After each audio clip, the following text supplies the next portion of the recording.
Today, I want to share with you guys why it's a great time to buy a home in today's market and how you can save a lot of money at the closing table. A lot of people know that today's real estate market is not as competitive as it has been the last couple of years with the low interest rate environment. With interest rates ticking up, it has created a more balanced market, a less competitive market, and it feels almost like a buyer's market where the buyer has more negotiation leverage. And one of the big benefits of this market for first-time home buyers or just buyers in general is that they're able to save a lot of money at the closing table.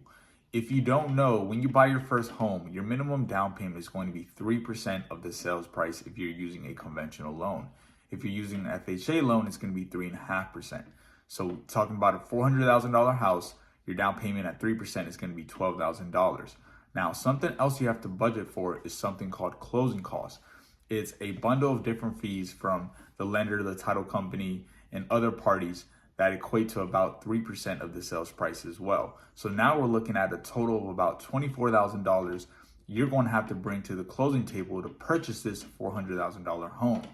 In today's market, a lot of buyers are being able to negotiate closing costs and have the seller pay that for them at closing. So what does that mean? That means that $24,000 you have to bring, if you're able to negotiate a 3% credit from the seller, now you only have to bring $12,000. That's $12,000 that you can use to either save and invest on your own personal accounts. You can use that to renovate your home. You can even use that to buy down your interest rate and get a lower monthly payment. So there's different advantages in today's market, and there's a lot of money being saved. Second, and also a very important point, is that a lot of buyers today are getting their home inspections done and they're able to negotiate repairs or negotiate credit. A lot of people feel that, or a lot of people don't know that when you do a home inspection, you do have the option to negotiate.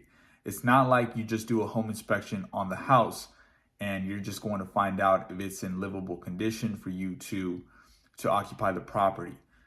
Not only is it informative, but it also gives you the ability to ask the seller to repair certain things that weren't working or were malfunctioning.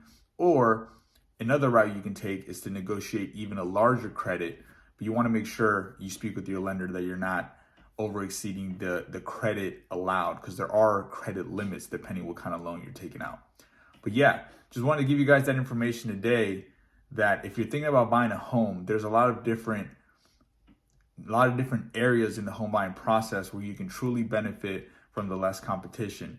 One of the biggest ones I've seen is buyers getting the closing costs covered, saving tens of thousands of dollars in cash that they're able to spend elsewhere or just save to have a bigger cushion in their emergency fund. And also home inspections. Not only are we feeling better about our purchases because they're well inspected, but we are also able to negotiate even larger credits or getting items fixed that would typically have fell on the buyer's responsibility once they purchase the home and fix at a later date. But now we're getting that fixed before we even get to settlement, and buyers are happy. So if you have any questions about the real estate market, whether it be buying, selling, or investing, please don't hesitate to reach out. I'm always happy to help.